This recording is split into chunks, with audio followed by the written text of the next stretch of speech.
Seterusnya Yang Berhormat Sepang. Silakan. Terima kasih kepada Tuan Speaker, Tan Sri Speaker kerana membenarkan saya untuk turut serta berbahas. Tan Sri Speaker, kita tahu bahawa pindaan ini memang pindaan yang baik. Banyak peruntukan-peruntukan yang saya rasa kita boleh sokong dan kita rasa memang baik. Sebagai contoh Tuan Speaker, kita lihat kepada peruntukan di bawah pindaan kepada Seksyen 12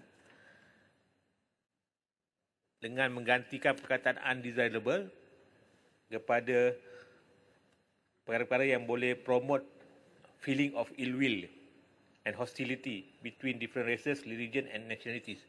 Tetapi Tuan Speaker, yang kita agak pelik, kenapakah menteri yang sama juga terlibat dalam mempromosi ill will ni? Apabila beliau membuat pernyataan di Tapah semasa program MIC, dia kata kalau sekiranya SPP menang, DAP akan perintah negara ini. Ini apa ni? Ini betul-betul nak mewujudkan kerisauan. Jadi dia sebagai menteri gagal menunjuk, itu menunjukkan Allah marah kepada dia. Marah kerana apa? Sebab dia sebagai menteri gagal menjadi contoh untuk mempromot perpaduan. Kenapa buat fitnah kepada? Nak serang DAP saya boleh faham. Tapi kenapa memfitnah benda yang tak betul? Yang kedua Tuan Speaker, saya nampak perubahan dari segi pindaan, contohnya pindaan kepada subsection 3, where the Director General refuse to register trade union, he shall inform the trade union in writing of his refusal and the grounds of such refusal. Maknanya ada satunya alasan. Kita tahu Tuan Speaker, kalau kita biasa buat kes-kes yang melibatkan judicial review, memang memberikan alasan ini satu yang mahkamah telah putuskan banyak kes. Ia adalah satu menggambarkan keputusan yang baik. Malahan saya pernah terbaca satu keputusan di Amerika, Tuan Speaker. Seorang hakim yang bukan Islam, dia mengatakan bahawa asas kepada alasan ini diambil daripada kisah Nabi Adam dengan syaitan. Kita tahu tuan-tuan Speaker bahawa saya rasa baik agama Islam maupun agama Kristian bersama, kisah bagaimana Nabi Adam telah pun dikeluarkan daripada syurga. Dan ketika itu timbul isu, ada tak alasan? Ada alasan. Alasan ialah kerana makan buah forbidden fruit. Jadi itu dianggap sebagai alasan bagi seorang hakim di Amerika. Dia kata itulah asas kenapa kita kena beri alasan. Jadi saya rasa pindaan ini satu pindaan yang baik kerana kita incorporate alasan itu, ground itu sebagai dalam undang-undang. Yang orang kata inilah sebagai, saya rasalah termasuk dalam procedural propriety ataupun sebahagian daripada reasonableness. Tuan Speaker, tapi saya juga ingin menyatakan bahawa saya agak ada masalah dengan beberapa section di sini. Sebagai contoh Tuan Speaker, kepada new section 65A tentang bagaimana sebuah trade union boleh diambil tindakan dalam kes jenayah. Walaupun dia, Tuan Speaker, yang saya faham, memang dalam undang-undang yang ada sekarang ni, trade union boleh diambil tindakan atas pertuduhan jenayah. Seolah trade union itu adalah seorang individu. Tapi kita tahu Tuan Speaker, ni saya tanya kepada menteri, macam apakah justifikasi benda ini? Sebab apa? Kalau kita katakan kita mendakwa sebuah trade union dalam mahkamah dan dia pasti bersalah. Jadi dari segi undang-undang, saya nak tanya, kita hanya boleh bagi mungkin hukuman denda lah. Tapi macam mana hukuman penjara dan sebagainya?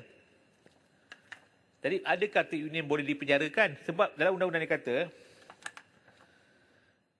dalam 65AB, if the trade union is found guilty of the offence, shall be deemed to be guilty that offence and shall be liable to the same fine or penalty as an individual. Saya tak boleh, saya susah nak kata orang tu nak orang budak sekarang kata susah nak brain. Macam mana nak boleh kita nak kata trade union boleh dikenakan hukuman seperti manusia? Itu saya boleh faham lah kalau undang-undang ni dia cuba nak katakan presiden, sekretari, bendahari semua akan dikenakan tindakan. Tadi dia akan mungkin menimbulkan satu konflik, Tuan Speaker, di mana katakan seorang presiden ataupun sekretari dikenakan tindakan penjara sebagai contoh. Sedangkan trade union dikenakan hukuman denda saja. Ada satunya hukuman diskriminasi. Akan bertentangan dengan perkara 8 perlembagaan. Equality before the law. Jadi sebenarnya macam mana kerajaan nak resolve benda ni? Seterusnya saya rasa memang pindaan ini juga pindaan yang nampak cuba nak menggalakkan trade union ini sehingga hatta kalau kita lihat dalam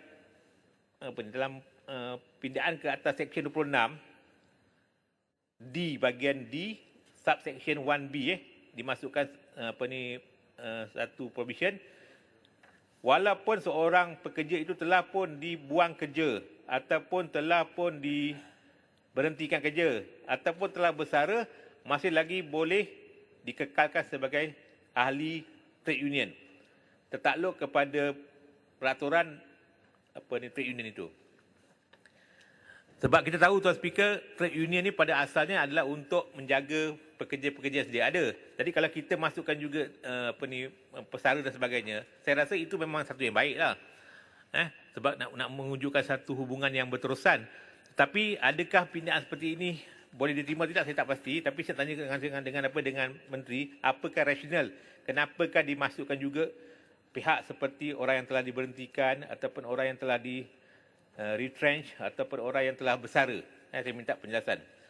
Tuan Speaker, kita tahu Tuan Speaker, memang trade union ni pada dasarnya adalah untuk menjaga kepentingan pekerja. Seperti lebih kurang macam parti politik. Parti politik juga patutnya berperanan untuk menjaga rakyat. Sebab itu Tuan Speaker, kita susah nak menerima rasional. Bagaimanakah dalam keadaan orang sekarang tengah fikir macam nak hadapi banjir, ada satu parti tu boleh nak fikir raya je. Memang tak boleh, kata orang tu susah nak brain. Kan? Kamu nak, kita trade union nak jaga pekerja rakyat kita. Betul juga kalau parti politik, kita kena jaga rakyat jugalah. Yang kita nak jaga seorang tu, yang seorang yang kena dakwa 40 tuduhan tu buat apa? Seolah-olah dia tu adalah everything.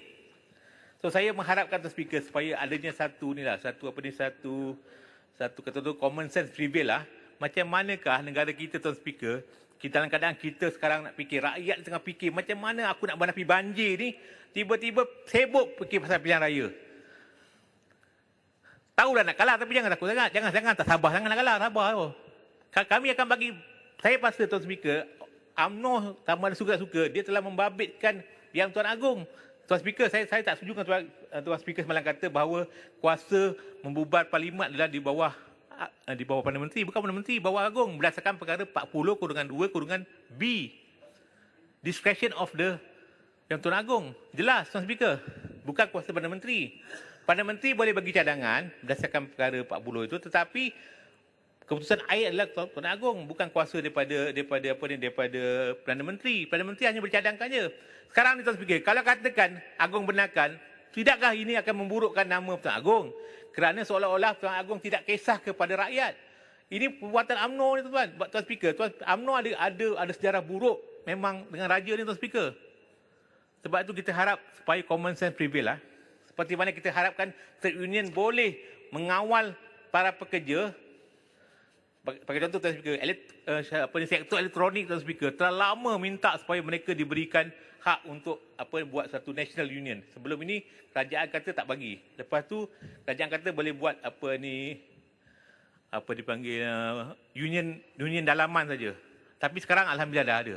Maknanya Tuan Speaker, semua union ini seperti mana yang sebelum ini kita belajar, kita telah dimomokkan bahawa trade union satu entiti yang buruk. Tapi sebenarnya Tuan Speaker, dengan adanya union ni sebenarnya banyak kepentingan pekerja boleh dijaga. Tuan Speaker, saya nak beri contoh Tuan Speaker. Semasa saya Perdana Menteri dulu, kita di dalam mahkamah Tuan Speaker pernah menghadapi kes di mana para cleaners telah mogok tak mahu cuci tandas. Yang mengakibatkan ada hakim-hakim terpaksa basuh cuci tandas. Tuan Speaker, kenapa mereka tak mahu cuci tandas, tak jalankan kerja? Kerana mereka tidak dibayar gaji. Saya telah Tuan Speaker, oleh kerana mahkamah di bawah bidang kuasa Kementerian Undang-Undang masa itu, maka saya telah pun panggil pekerja dan juga syarikat itu untuk cuba cari penyelesaian Tuan Speaker. Saya dapati memang Tuan Speaker, memang Pekerja kata mereka dilayan seolah-olah mereka ini tak ada nilai. Tuan Speaker, bagaimanakah kita sebuah negara yang kata keluarga Malaysia, tiba-tiba kita meletakkan cleaners, kita meletakkan security guard seolah-olah mereka ni bukan manusia. Kita tindas mereka tanpa trade union, Tuan Speaker. Macam mana mereka nak bersuara? Sebab itu saya harap, Tuan Speaker, saya setuju dengan apa dikatakan oleh sahabat saya daripada Bukit Merah dan juga daripada Ipoh Barat. Pohon laluan. Silakan. Okey. Silakan ya. Okey. Adakah Yang Mohd setuju bahawa antara punca masalah macam yang dihadapi oleh pekerja di pembersihan misalnya ialah kerana amalan penswastaan yang menjadikan mereka hanya pekerja kontrak, bukan berstatus tetap ataupun bekerja dengan syarikat-syarikat konsesi? Saya setuju dengan apa dikatakan oleh sahabat saya daripada Setiawangsa.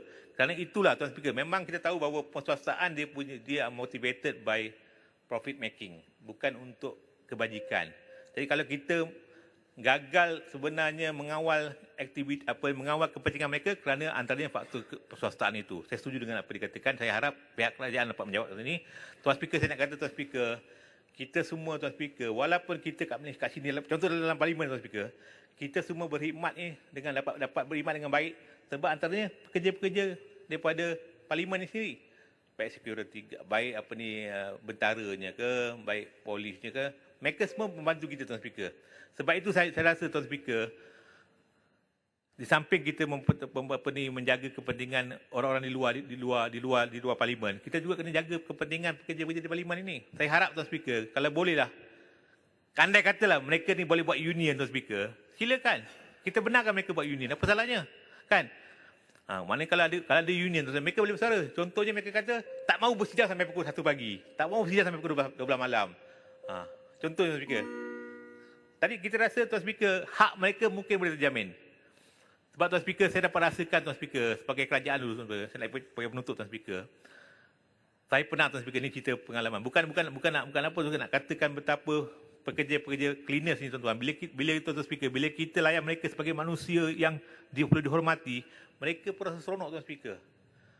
Saya pernah, Tuan Speaker, terus terang di masa di Timbalan Menteri, saya celebrate cleaners saya dekat JPM itu, celebrate hari birthday mereka. Dia punya senyum, Tuan Speaker, macam sampai kat telinga dia punya senyum tu. Sebab mereka rasa dihargai. Mungkin selama ni, tuan-tuan, saya tak tahu lah, selama ni kemungkinan mereka rasa tak pernah ada menteri yang nak sambut hari jadi mereka. Tapi, Tuan Speaker, saya rasa mereka adalah manusia, mereka perlu dihormati juga. Mereka perlu dibela juga. Sebab itu, Tuan Speaker, saya merasakan bahawa trade union ini mesti jangan dimomokkan sebagai satu pertubuhan yang seolah-olah pembangkang. Sebenarnya trade union adalah penting untuk menjaga kepentingan pekerja supaya hak pekerja dan juga tanggungjawab pekerja ni dapat dilindungi. Sekian, terima kasih. Hari ini Sepang baik. Terima kasih Yang Amat Sepang. Ada sebentar tadi saya rasa